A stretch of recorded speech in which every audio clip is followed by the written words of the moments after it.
There's a certain kind of trust that has no equivalent in ordinary life. You let your doctor into rooms that are closed to almost everyone else. You describe symptoms you would never mention to a friend. You roll up your sleeve. You do what they tell you. You believe, at a level so deep it barely feels like a belief at all, that the person holding that needle is trying to help you.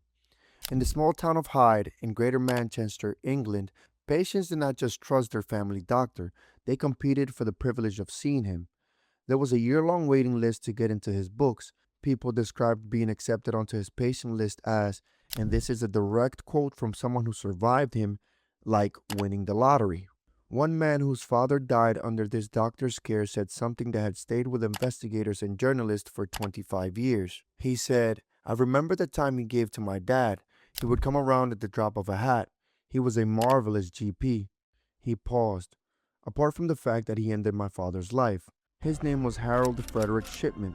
He was known to friends and colleagues as Fred. He was a married father of four, a community fixture, a doctor so beloved that his patients defended him long after he was arrested.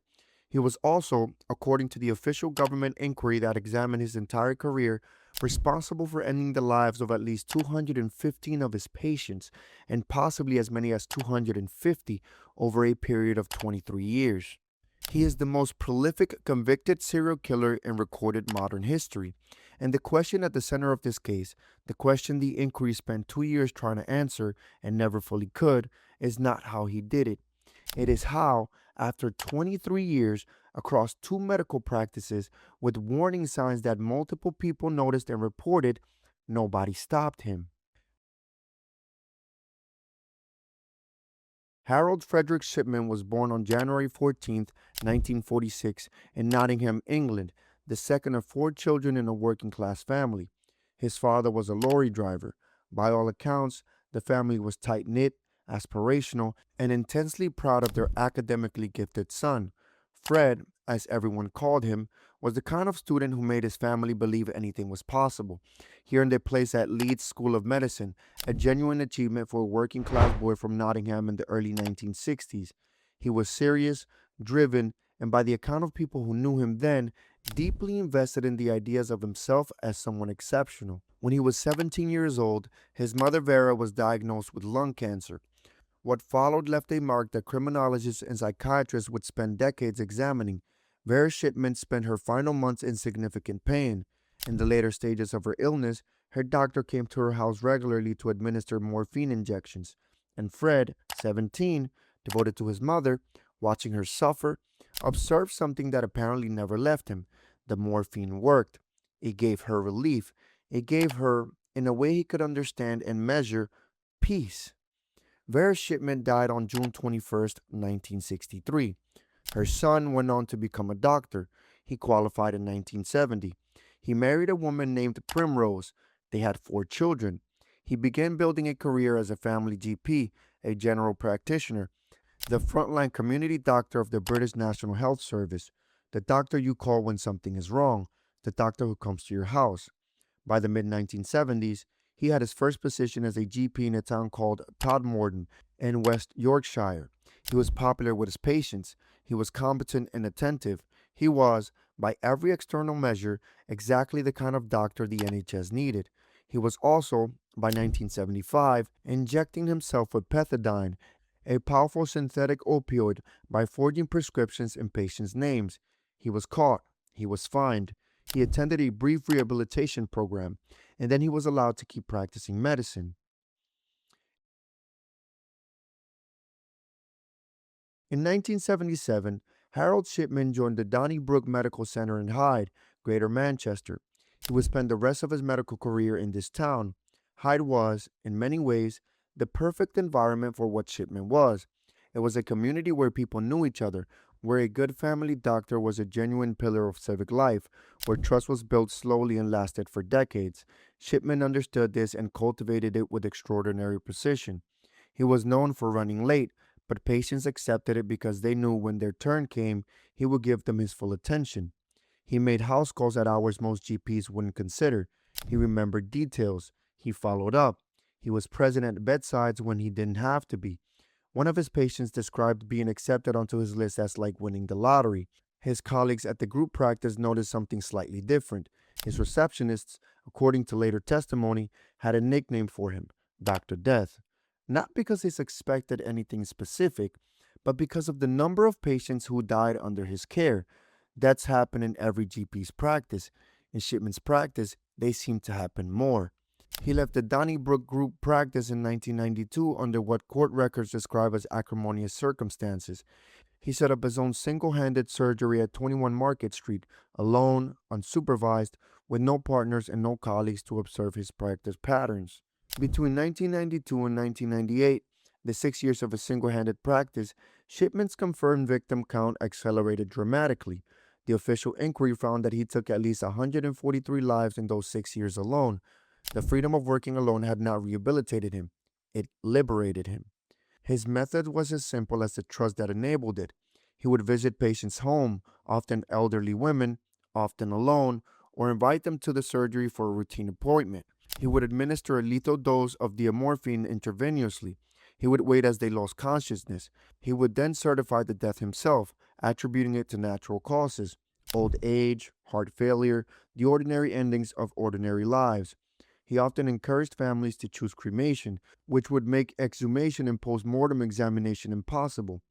He altered patient records on his computer afterward, adding fictional symptoms, inventing a history of decline that never existed, to make each death look like a natural conclusion to a deteriorating condition. What he did not know, what eventually brought his entire system down, was that his computer recorded a timestamp on every entry, every backdated note, every invented symptom added after a patient was already gone, was quietly logged by software that he apparently never thought to check. Here's what makes the Shipman case different from almost any other in this channel's catalog. The warnings were not subtle. They were not easy to miss. Multiple people in multiple roles over multiple years noticed something was wrong with the pattern of deaths in Harold Shipman's practice and said so out loud to the people whose job it was to investigate. The first person to act on it was a funeral director named Deborah Massey. She began noticing that an unusual number of Shipman's patients were dying in similar circumstances, sitting upright in a chair, fully dressed, in the afternoon. She confronted Shipman directly. He produced paperwork. She backed down. The second person to act was a local taxi driver named John Shaw. Shaw had a simple, irrefutable data set. He regularly drove elderly patients to see Shipman. Many of them seemed in good health when they went in. Many of them died shortly after. By 1998, he had tracked what he believed were 21 suspicious deaths among Shipman's patients. He went to the police. The third person, and the one whose actions came closest to stopping Shipman before his final victim, was a GP named Dr. Linda Reynolds at the Brook Surgery in Hyde. Dr. Reynolds had done something methodical and careful. She had compared the death rate in her own practice with the death rate of Shipman's. The difference was stark. In March 1998, she formally raised her concerns with the South Manchester coroner, John Pollard. She noted the high number of deaths among Shipman's elderly female patients and the unusually high number of cremation forms he was asking colleagues to countersign, a process that required a second doctor's signature. Pollard contacted Greater Manchester Police. Greater Manchester Police assigned the case to inexperienced officers. They reviewed a small number of records. They found, in their assessment, insufficient evidence of wrongdoing. On April 17, 1998, they closed the investigation. 3 more people. That number should stay with you throughout the rest of this story.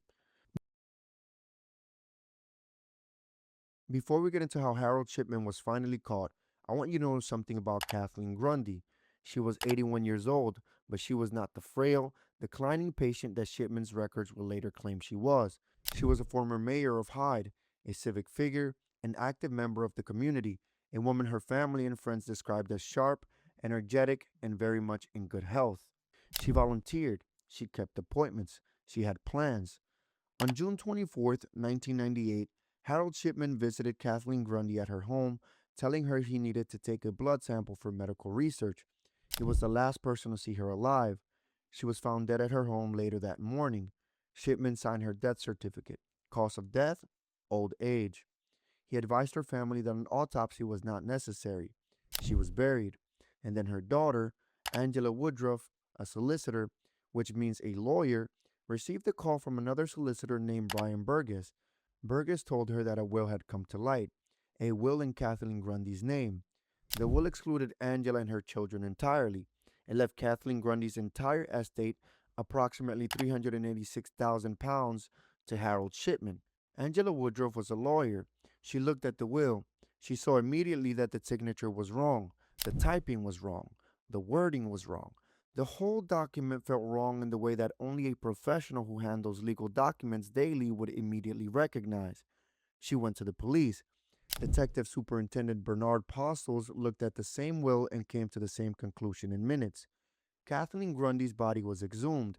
The postmortem found lethal levels of the morphine, administered within 3 hours of her death, precisely within the window of Shipman's visit. Police raided Shipman's home. They found the typewriter used to produce the forged will. They examined his computer records. And there, hidden in plain sight, logged by software that Shipman had apparently never thought to interrogate, were timestamps showing that he had altered patients' records after their deaths. Notes were written hours after a patient was gone, inventing symptoms, creating fictional medical histories, building the paper trail of a natural death where none had occurred. He told police that Kathleen Grundy had been a drug addict who had obtained the diamorphine herself. He showed them his computer records as evidence. The timestamps showed those records were written after she died. Harold Shipman was arrested on September 7, 1998. Once arrested, the full pattern of deaths in his practice came into view. Police began exhuming bodies across Hyde. The numbers climbed. The family started calling. Before we get to the trial, this case is one of the most documented in British legal history, and I want to do justice to what the prosecution presented in court. But I also want to be honest with you. Some of the evidence about how these patients were taken from their families is clinical and specific in ways that YouTube's algorithm doesn't like. And if you'd like to support my work, you can by subscribing to my Patreon. Link is in the description. Okay, back to Harold Shipman. Shipman's trial opened at the Preston Crown Court on October 5, 1999. He was charged with 15 counts of taking a patient's life and 1 count of forging Kathleen Grundy's will. He pleaded not guilty to all charges. The prosecution, led by Richard Henriquez QC, built its case around 4 pillars of evidence that, individually, were each compelling and together were devastating. First, toxicology. Postmortem examinations of exhumed patients consistently found fatal levels of diamorphine in people who had no documented medical reason to have received it and who had shown no signs of terminal illness before their deaths. Second, the computer timestamps. Police analysts demonstrated to the jury that Shipman had systematically altered patient records after their deaths, adding invented symptoms and fictional histories of decline, and that the computer's own internal logging system had recorded exactly when those entries were made. Third, the controlled drug records. Evidence showed that Shipman had routinely overprescribed diamorphine, prescribed it to patients who did not need it, and personally collected unused supplies from the homes of recently deceased patients, ostensibly for disposal. He was building a private stockpile. Fourth, pattern evidence. Detectives had identified a consistent signature across the confirmed cases. Patients found sitting upright, fully dressed, in the afternoon, shortly after a home visit from Shipman. No signs of distress, no call for emergency services. Death attributed to natural causes on a certificate signed by the same man who had just been there. Angela Woodruff took the stand as the first witness. Her testimony about discovering the forged will, recognizing immediately that it was wrong, and refusing to accept the official account of her mother's death impressed the jury from the opening day. Attempts by Shipman's defense to undermine her credibility failed. Shipman himself testified. His defense was consistent denial. He offered changing explanations. He was arrogant under cross-examination, dismissive, at times contemptuous, in a way that the jury observed closely. One detail emerged during the trial that is among the most chilling in the entire record. In some cases, Shipman had been present in the room when relatives called emergency services and had quietly canceled the call himself once the patient was confirmed dead, before the family realized what he had done. On January 31, 2000, after 6 days of deliberation, the jury returned unanimously guilty verdicts on all 15 counts of taking a patient's life and the forgery charge. Mr. Justice Forbes sentenced Shipman to 15 consecutive life terms with a whole life tariff, meaning he would die in prison.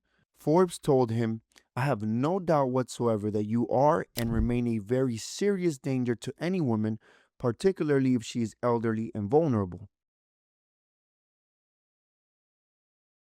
Because the trial had addressed only 15 of what investigators believed were hundreds of cases, the British government launched a full public inquiry. It was chaired by Dame Janet Smith, a High Court judge, and it ran for 2 years. The inquiry examined 888 deaths certified by Shipman across his entire career. Its findings reshaped British medicine. The confirmed minimum: 215 patients whose lives Shipman had taken. The estimated true figure: approximately 250. The inquiry also identified credible suspicions around deaths dating back to 1971, the very beginning of his medical career, suggesting the confirmed figures represent a floor, not a ceiling. Of the confirmed victims, 171 were women. Most were elderly. Most were in relatively good health. None were suffering from terminal illness. The prosecution at trial had been precise about this. Shipman was not, by any stretch, performing some misguided act of compassion for the dying. He was ending the lives of people who expected to go home after their appointment. The inquiry's sixth and final report, published in January of 2005, addressed something even more disturbing: the systemic failures that had allowed this to happen for 23 years. Dame Janet Smith identified multiple points at which the medical regulatory system, the death certification process, and law enforcement had each the opportunity to identify what Shipman was doing, and had not. Her recommendations were sweeping. In the years following the inquiry, the United Kingdom overhauled its death certification system, introduced mandatory cremation reviews by independent medical examiners, tightened the monitoring of controlled drug stocks in GP practices, and reformed how the General Medical Council investigates complaints against doctors. Every one of those reforms exists because of what Harold Shipman was allowed to do for 23 years. Let's lay it out plainly. 1971, suspected. The Shipman inquiry identifies credible suspicion around deaths dating to his time at Pontefract General Infirmary, the beginning of his career. No investigation at the time. 1975, caught forging prescriptions for his own opioid use. Convicted, fined, briefly rehabilitated. Returned to practice with no restrictions on controlled drug prescribing. 1977, hired by Donnybrook Medical Center in Hyde, whose partners were informed of his prior conviction. Hired anyway. Throughout the 80s, early 1990s, receptionists at the group practice nicknamed him Dr. Death. Concerns accumulate but are never formally reported. 1992, leaves group practice, reportedly under acrimonious circumstances, and establishes a single-handed surgery. No oversight mechanisms is triggered by this transition. 1992 to 1998, operating alone, Shipman takes at least 143 lives in 6 years, nearly two-thirds of his confirmed total. Mid-1990s, funeral director Deborah Massey notices a pattern and confronts Shipman, accepts his explanation, does not file a formal report. 1998, taxi driver John Shaw contacts the police with concerns about 21 specific patient deaths, not adequately followed up. March 1998, Dr. Linda Reynolds formally raises concerns with the coroner. Greater Manchester Police investigate and close the case in April 1998, attributing the failure to inexperienced officers. April to June 1998, at least three more patients lose their lives after the police investigation is closed. June 24, 1998, Kathleen Grundy is his final victim. He forges her will. Her daughter is a lawyer. 8 documented institutional failures, 23 years, a minimum of 215 lives. And the one thing that finally stopped him was not a doctor, not a regulator, not a police officer, not a coroner. It was a typewriter, and the daughter who knew her mother's signature. Harold Shipman never confessed. He never offered a motive. He maintained his innocence from arrest to death. The inquiry noted this explicitly. Without Shipman's own account, the question of motive remains officially unresolved. The most widely discussed theory centers on his mother's death: the morphine, the sense of control he witnessed a doctor exercise over pain and over the timing of dying. Several criminologists have suggested Shipman may have been, in a deeply disturbed way, reenacting that experience, placing himself in the role of the doctor who controlled what his mother felt at the end. Others point to power. Former South Manchester coroner John Pollard, who was one of the people through whom Dr. Reynolds' concerns were initially routed, said, "The only valid possible explanation is that he simply enjoyed viewing the process of dying and enjoyed the feeling of control over life and death, literally over life and death." Professor Philip Shan of Ontario Tech University offers a more structural read. Shipman was shaped by access. Had he worked in a pediatric ward, his victims might have been different. The elderly women of Hyde were not chosen out of any specific animus. They were available, trusted him, and were at least likely to trigger scrutiny when they died. All of these are theories. None of them are conclusions. The man who could have answered the question chose not to. The confirmed minimum of 215. The increased estimate is approximately 250. Suspicious deaths dating back to 1971 could push the number higher still. The true total will never be known because Shipman destroyed records, encouraged cremation, and died before he could be compelled to account for his full career. In 1998 alone, the police documented that he had prescribed and obtained, in the name of a single patient, 12,000 milligrams of diamorphine, a quantity that, the inquiry noted, would have been sufficient to end the lives of approximately 360 people. The forging of Kathleen Grundy's will has puzzled investigators and psychologists since the day it was discovered. It was a brazen, almost illogical move for a man who had operated invisibly for 23 years. Some experts have suggested it represented a subconscious desire to be stopped. Professor Beatrice Yorker of California State University, a leading expert in healthcare serial killers, has another explanation. When healthcare serial killers get sloppy, it's more out of their astonishment that they haven't been stopped so far. Then they start pushing their boundaries. He had gotten away with it for so long that he stopped believing he could be caught. The will was not a cry for help, it was arrogance. Harold Shipman spent the years after his conviction filing appeals and, in one notable episode, suing the prison system over conditions including the quality of his diet. He gave no interviews, he offered no accounting of his crimes, he spoke to no investigators about additional victims. On January 13, 2004, one day before his 58th birthday, Harold Shipman was found dead in a cell at HM Prison, Wakefield. He had used his bed sheet. He left no note, no list of victims, no explanation. His wife Primrose, who had stood by him through the trial and the conviction, maintaining his innocence publicly, did not attend the funeral. The couple's 4 children were left to make sense of a father who had, it turned out, been someone else entirely for the entirety of their lives. The families of his victims received one piece of practical news from his death that had an unexpected dimension: Shipman's pension, which his family would have received had he died in custody at 65, was forfeited. The British government calculated the pension loss at approximately £100,000. His victims' families received no financial compensation from it. The pension simply ceased. What changed as a result of Shipman's crimes was far more significant than what had happened to him personally. The United Kingdom now requires independent medical examiner reviews of all deaths that are not already referred to the coroner, closing the certification loophole that Shipman exploited for 23 years. GP practices face tighter monitoring of controlled drug stocks. The General Medical Council has reformed its fitness to practice procedures. Death certification in England and Wales now has a layer of oversight that simply did not exist when Kathleen Grundy was buried on Shipman's say-so. These reforms exist because the system failed, comprehensively, for over 2 decades. The reforms are the system admitting that. I've been covering true crime long enough to know that most of these cases have a moment where the system had a clear shot and missed it. But the Shipman case is different in scale, not just in the number of victims, but in the number of opportunities. 8 documented failures: a funeral director, a taxi driver, a GP, a coroner's office, a police investigation that lasted weeks and found nothing. And still 3 more people lost their lives after the investigation was closed. The question I keep returning to is this: which failure was the original sin? Is it 1975, the prescription forgery, the fine, the return to practice without restrictions?